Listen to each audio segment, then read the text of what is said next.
चिपको आंदोलन के असली जनक कौन थे? स्वर्गीय सुंदरलाल बहुगुणा जी या स्वर्गीय श्रीमती गौरा देवी जी? यही सवाल का जवाब आज आपको इस इंटरव्यू मिलेगा, देखते रहिए। और हाँ, उत्तराखंड आज अपना 22वां राज्य स्थापना दिवस मना रहा है, इसलिए ये सवाल का जवाब बहुत जरूरी है कि आखिर चिपको आंदोलन का असली जनक कौन था। देखते रहिए कि चिपको आंदोलन का असली प्रणेता कौन थे। अक्सर नाम से सुंदरलाल बहुगुणा जी का ही आता है, गौरा देवी जी का नाम नेपथ्य में चला गया। सामान्य ज्ञान में सवाल आएगा कि चिपको आंदोलन के प्रणेता कौन थे, तो हम सबसे पहले किसका नाम रखेंगे? गौरा देवी जी का। ये कहना चाह रहे हैं आप कि राजनीतिक रूप से सुंदरलाल बहुगुणा जी बहुत आगे थे, इसी कारण से उन्होंने अपने प्रभाव से अपने नाम को आगे किया। हालांकि गौरा देवी जी का नाम इसलिए नेपथ्य में चला गया। इस विषय पर अंतर्राष्ट्रीय स्तर पर जो बहस की जाती है कि असल में चिपको आंदोलन का असली प्रणेता कौन है, तो उस विषय पर पहले नाम किसका आना चाहिए? तो सर मैं चाहता हूँ विवाद का अंत कैसे हो, क्या आज से शुरुआत हो जाएगी? उत्तराखंड में जानवरों का और इंसानों का बड़ा कॉन्फ्लिक्ट हो रहा है। कल ही हमारे सांकर गांव की सल्ट की जो मरचूला की रहने वाली महिला थी, उसे बाघ ने हमला किया और बाघ उस महिला के सामने था और उस महिला ने उस बाघ को मार के लगभग भगा दिया, अपने को बचा लिया है। तो सर सवाल है कि हम कैसे इस जानवर और आदमी के बीच में, इंसानों के बीच में समन्वय स्थापित कर पाएंगे? क्या हमको फलदार पेड़ों की तरफ बढ़ना चाहिए जंगलों के विकास के लिए? 22 साल हो गए उत्तराखंड को बने हुए।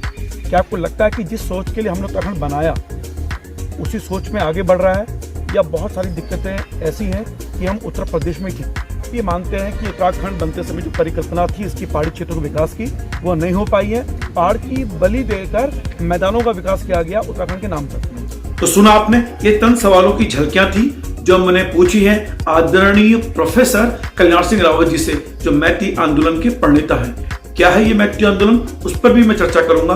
पर मेरा जो मुख्य सवाल था वो ये था कि उत्तराखंड की धरती से उपजा चिपको आंदोलन असली जनक कौन थे?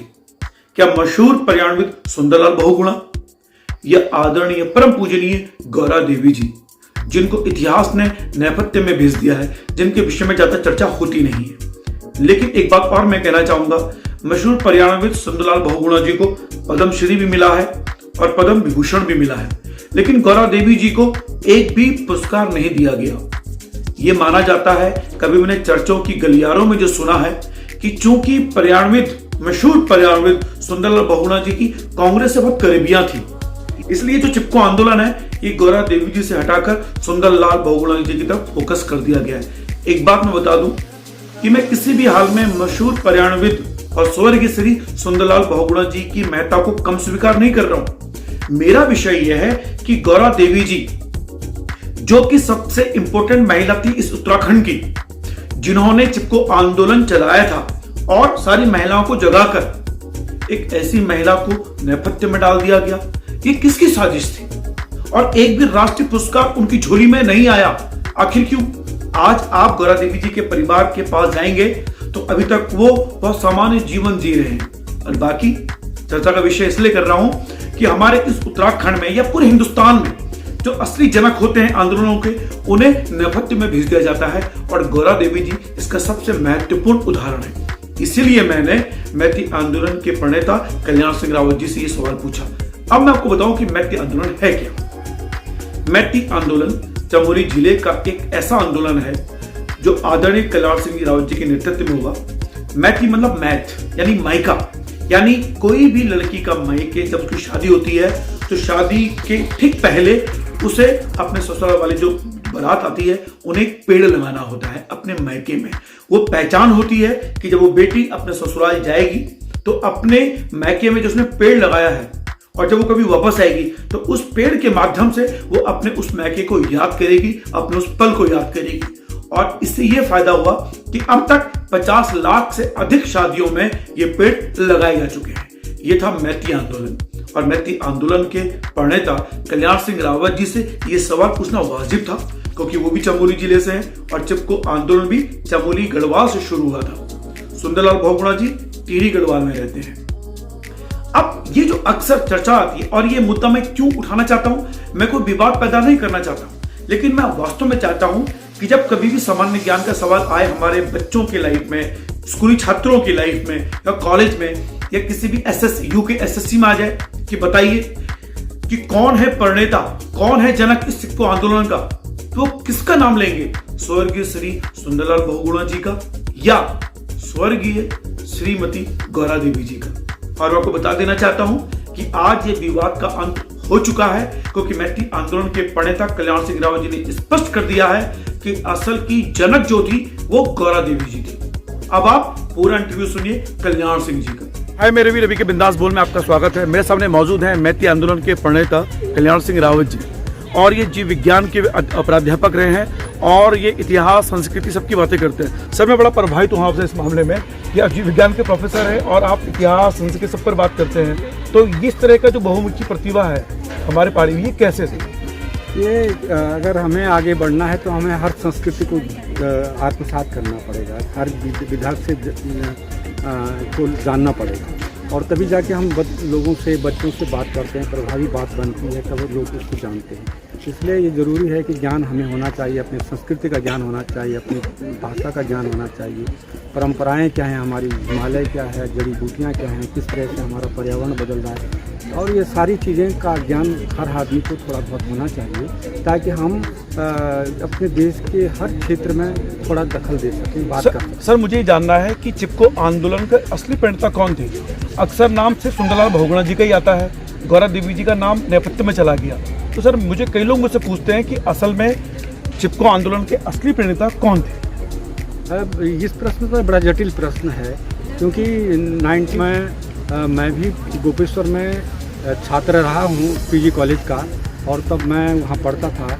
उसी दौर में जब गौरा देवी ने एक आंदोलन रेणी के जंगल में चलाया था, तो हम भी उस समय वहाँ से 100-150 करीब लड़के हम वहाँ से उस आंदोलन में कूदे थे, और आज में पद्मश्री भट्ट जी के साथ हम लोग वहाँ गए।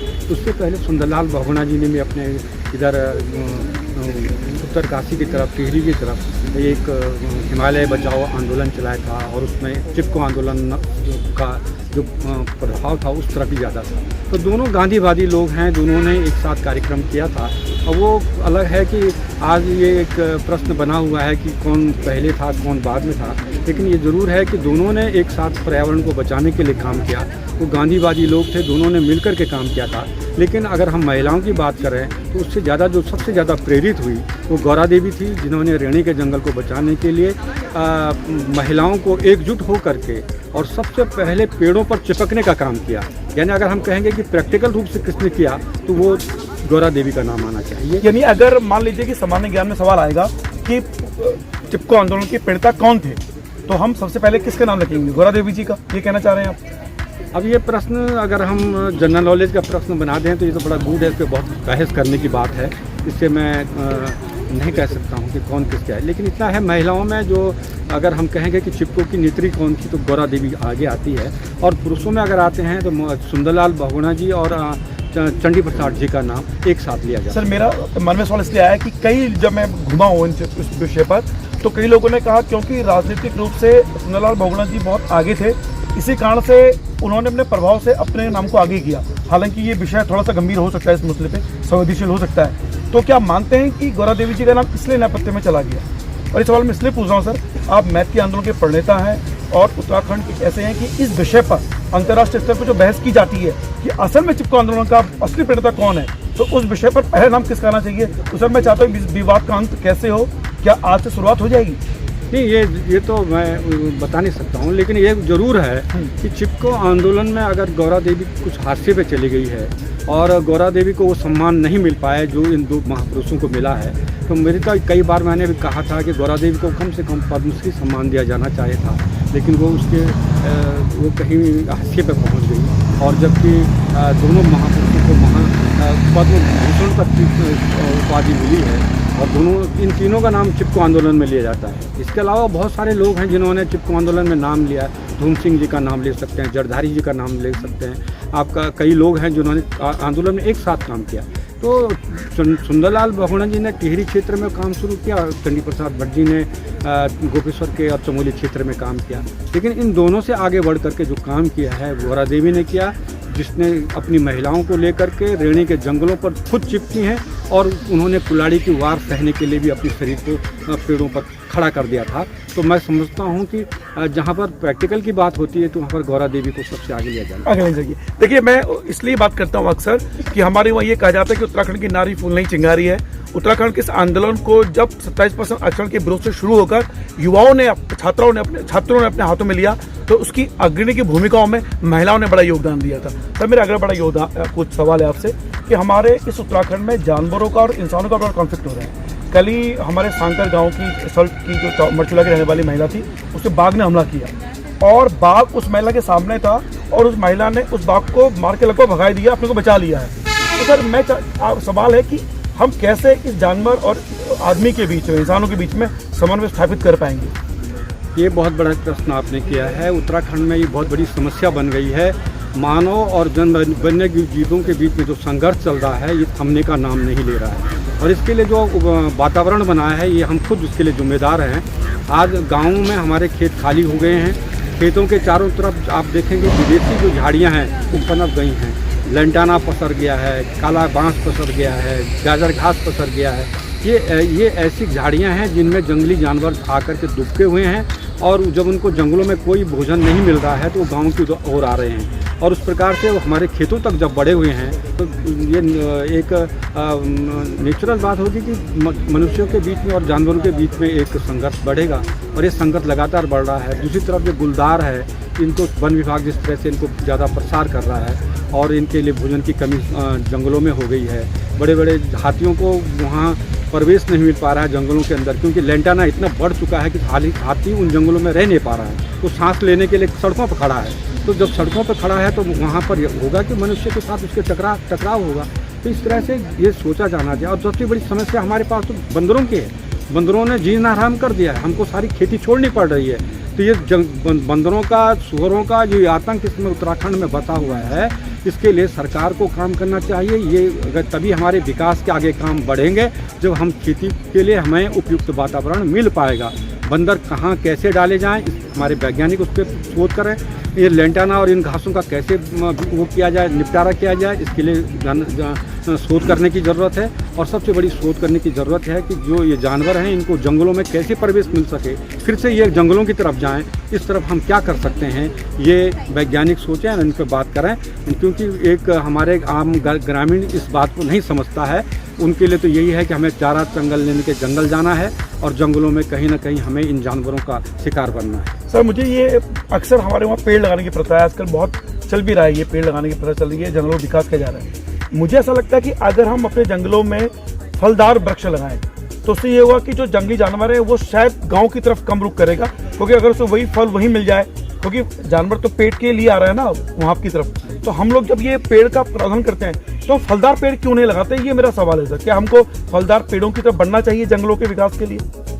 फलदार पेड़ लगाए जा सकते हैं। फलदार पेड़ों को लगाने के लिए मेहनत की ज़रूरत होती है, उनको संभालने की ज़रूरत होती है, जंगली जानवरों से उनको बचाने की ज़रूरत होती है। इतना बड़ा काम कौन करेगा? अगर हम करते हैं, हम मानते हैं कि हमको पहाड़ों में, अपने जंगलों में इस प्रकार के पेड़ों को हम बना दें तो उस पर कुछ काम किया जा सकता है। जैसे हम लगाने के बजाय हमारे जो जंगलों में जो महल के पेड़ होते हैं उनको अगर हम कटिंग करके उन पर नाशपाती की कटिंगें लगाने शुरू कर दें तो वो पनप सकती हैं। तो कुछ दिनों में हमारे जितने जंगल में जो महल के पेड़ हैं वो नाशपाती के पेड़ों में बदल जाएंगे।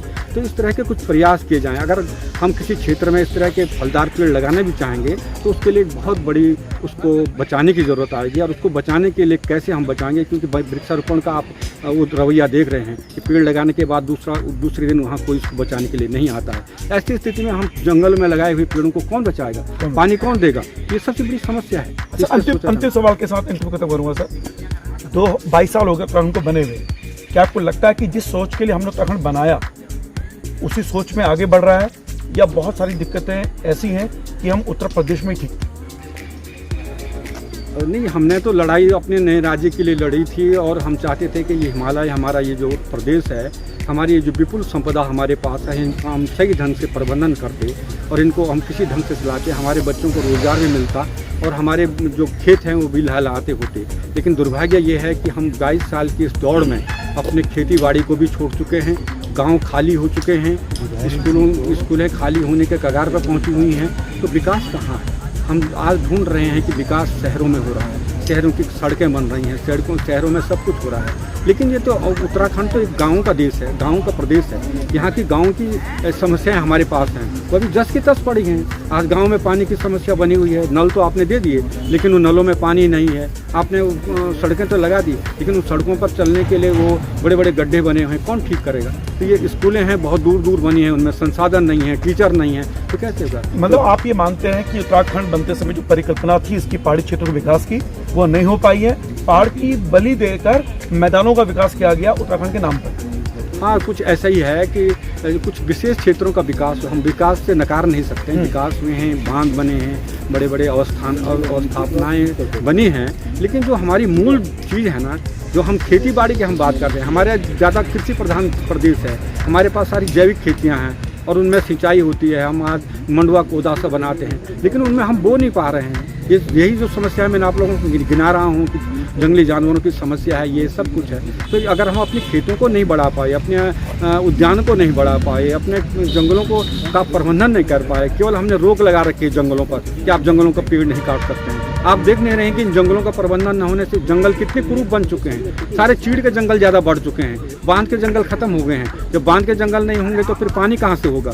ये सब कुछ है, तो इस तरफ हमारा तो ध्यान जा ही नहीं रहा है। हम केवल कुछ नीतियों के बारे में कर रहे हैं, कुछ अवलों को सुलझाने के काम में लगे हुए हैं, कुछ राजनीतिक स्वार्थों के लिए हम लड़ रहे हैं। इसके लिए हमने राज्य नहीं बनाया था। हमने समृद्धि के लिए, अपने इकोनॉमी बढ़ाने के लिए, अपने लोगों को रोजगार देने के लिए, अपनी कृषि और अपनी जो वानिकी है उसको बढ़ाने के लिए, कि ताकि हम इनको अपने रोजगार के साधन बनाएं, वहाँ हम ज़्यादा आगे नहीं बढ़ पाए। बहुत बहुत धन्यवाद। काफी लंबा हो गया था, मैं कभी फिर फुर्सत में बात करूंगा। फिलहाल रवि के बिंदास बोल में राज्य स्थापना दिवस के मौके पर आप मैती आंदोलन के प्रणेता को सुन रहे थे। कई सवालों के जवाब उन्होंने क्लियर कर दिए हैं। जैसे गौरा देवी जी के मामले में उनको उतना न्याय नहीं मिल पाया, उसको क्लियर कर दिया है कि चिपको आंदोलन की अगर असली प्रणेता है तो वास्तव में गौरा देवी जी है। उम्मीद करता हूं कि आपको इंटरव्यू पसंद आया होगा। बस मैं ये चाहता हूं कि विवाद खड़ा ना हो, जो विवाद पैदा कर दिए गए। गौरा देवी जी जैसी आदरणीय परम पूजनीय उत्तराखंड की इस वीरांगना को नैपथ्य में फेंक दिया गया, वो सामने आना चाहिए। उनको वो सम्मान मिलना चाहिए जिसकी वो हकदार थी, पर उन्हें वो सम्मान कभी नहीं मिला है। इस साजिश किसकी थी? 1981 में भी कांग्रेस की सरकार थी, सुंदरलाल बहुगुणा जी को पुरस्कार मिला। 2009 में जब पद्म विभूषण मिला है सुंदरलाल बहुगुणा जी को, तब भी कांग्रेस की सरकार थी। और कांग्रेस से कितनी नजदीकियां हैं इस परिवार की, वो किसी से छिपी नहीं है। इसलिए मैं कहता हूं कि क्या इन राजनीतिक आकाओं ने हमारी आदरणीय परम पूजनीय गौरा देवी को नेपथ्य में भेज दिया था? उन्हें वो सम्मान नहीं मिल पाया है, और कभी कभार ये पीड़ाएं आती है उनके परिवार की ओर से कि उन्हें वो सम्मान नहीं मिल पाया है। तो मैं अपने होनहार युवान जब वो जाएं कभी इस प्रतियोगिता परीक्षाओं में और ये सवाल आए कि असल में ये कौन थी वो जनक जिन्होंने चिपको आंदोलन शुरू किया था उत्तराखंड में, तो एक ही नाम सबसे पहले आना चाहिए, गौरा देवी जी का। जी हाँ, चिपको आंदोलन की प्रणेता गौरा देवी जी थी। फिलहाल रवि के बिंदास बोल देखने के लिए शुक्रिया। अगर आप यहां तक आए हैं तो इस चैनल को, जो आपका अपना चैनल रवि के बिंदास बोल, उत्तराखंड की आवाज है, रवि के बिंदास बोल स्वतंत्र लोकतंत्र की आवाज है, रवि के बिंदास बोल, उसे सब्सक्राइब करना ना भूलें। अगर फेसबुक पेज में देख रहे हैं तो पेज को फॉलो करना ना भूलें। उम्मीद करता हूं कि विवाद खत्म हो गया होगा कि चिपको आंदोलन की असली प्रणेता कौन थी। आदरणीय परम पूजनीय स्वर्गीय गौरा देवी जी। जय उत्तराखंड के नारी।